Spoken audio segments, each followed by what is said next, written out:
السلام علیکم۔ آج کی کہانی تراویح کی تاثیر، روحانی سکون کا تجربہ۔ رمضان کی پہلی شام اتری، فضا میں نور کی خوشبو، مسجد میں روشنی جگمگانے لگی، دلوں میں عجیب سی نرمی۔ اذان کے وقت گونجی، روح میں تازگی اتر آئی۔ تراویح کا وقت آیا، گھر میں ہلچل بڑھنے لگی، سب وضو کی تیاری کرنے لگے، سفید کپڑوں کی خوشبو پھیلی، دل شکر سے بھرنے لگا۔ افطار کے بعد سکون چھایا، نگاہیں مسجد کی جانب اٹھیں، قدم عبادت کو مچلنے لگا۔ مسجد کا صحن روشن تھا، صفیں ترتیب سے سجی ہوئی تھیں، امام صاحب آگے کھڑے ہوئے، قرآن کی تلاوت شروع ہوئی۔ آیت کی مٹھاس دل کو لگی، لفظ میں عجیب تاثیر تھی، روح کو سکون ملنے لگا۔ حرکات میں خشوع بڑھا، آنکھوں میں نرمی سی آئی، گناہ کی یاد ستانے لگی، توبہ کے درد کھلنے لگے۔ سجدے میں دل جھک گیا، رب کے قریب ہونے کا احساس، ایک نیا سفر شروع ہو گیا۔ علی پہلی بار آیا تھا، دن میں ہلکی سی بے چینی، زندگی کی دوڑ تھکا چکی تھی، ذہن میں کئی سوالیں، کام کی پریشانی ساتھ گھر کی ذمہ داری بوجھ، روح جیسے خالی سی تھی۔ تراویح کی پہلی رکعت، قرآن کی آواز گونجی، الفاظ دل میں اترنے لگے، بوجھ ہلکا ہونے لگا، دل کی گرہیں کھلنے لگی، سورج میں نرمی پیدا ہوئی، چہرے پر سکون آیا۔ ہر آیت نصیحت بن کر دل کو آئینہ دکھاتی رہی، خطاؤں کا احساس جگایا، معافی کی امید دلائی، اللہ کی رحمت یاد آئی، مایوسی کے بالے چھٹے، امید کا چراغ جل اٹھا۔ وقفے میں علی خاموش رہا، دل کی کیفیت بدل چکی تھی، وہ آسمان کو دیکھتا رہا، ستارے جیسے گواہ بنے، رات کی ٹھنڈی ہوا چلی، دل میں شکر کے جذبات، آنکھیں خود بخود بھیگ گئیں۔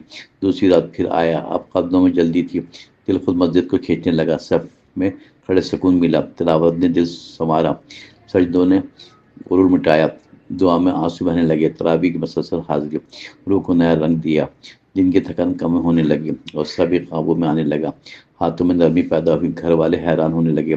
علی پہلا ساتھ نہ رہا، ماں نے مسکرا کر پوچھا، بیٹا کیا راز ہے آخر؟ علی نے آہستہ جواب دیا، تراویح نے بدل دیا، قرآن دل میں بس گیا، سکون اندر آ گیا، رب سے رشتہ جڑ گیا، راتوں کی عبادت نے سوچ کر صاف کر دیا، دل کا بوجھ ہلکا سا ہو گیا، مایوسی امید میں بدل گئی، پریشانی صبر میں ڈھلی، گھبراہٹ سکون میں بدلی، روح کو قرار نصیب۔ آخر اشرا قریب آیا، مسجد میں رونق بڑھ گئی، اعتکاف کی نیت ہوئی، دعاؤں کی صدائیں بلند ہوئی، للیلۃ القدر کی تلاش، ہر دل میں تڑپ بڑھتی رہی، آنسو میں عاجز نما علی بھی رات جاگتا، لمبے سجدے کرتا، دعا میں ہاتھ اٹھاتا، دل کی بات کہتا، ماضی کی لغزش یاد کرتا، معافی کی امید دل میں، آنکھوں سے آنسو جاری، ایک لمحہ ایسا آیا دل بالکل خالی سا ہو گیا، پھر عجیب سی روشنی سینے میں پھیلتی گئی، جیسے بوجھ اتر گیا، جیسے دل دھل گیا ہو، روح ہلکی ہو گئی، تراویح کی تاثیر گہری اندر تک اتر گئی،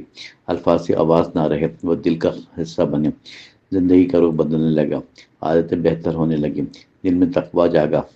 رمضان کے آخری دن جدائی کا احساس ہوا، مسجد سے بڑھ گئی، مسجد سے محبت بڑھ گئی، صفوں کی یاد آنے لگی، تلاوت کے بعد کانوں میں سجدوں کی ٹھنڈک باقی، دل اداس ہونے لگا، عید کا چاند نظر آیا، خوشی کے ساتھ اداسی، کیا یہ سکون باقی رہے گا؟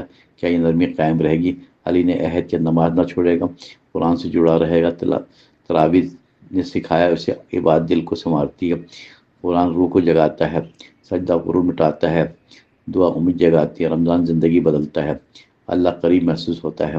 کہانی کا حاصل سادہ تراویح سے نماز نہیں، یہ روح کا سفر ہے، یہ دل کی صفائی، یہ آنسوں کی زبان ہے، یہ سکون کا دروازہ ہے، یہ رب سے ملاقات ہے، دل سے ادا کرے وہ سکون پاتا ہے، پریشان دل سمجھ جاتا ہے، ٹوٹے خواب جڑ جاتے ہیں، مایوس چہرے کھل جاتے ہیں، اندھیرے دل روشن ہوتے ہیں، تراویح نور بن جاتی ہے۔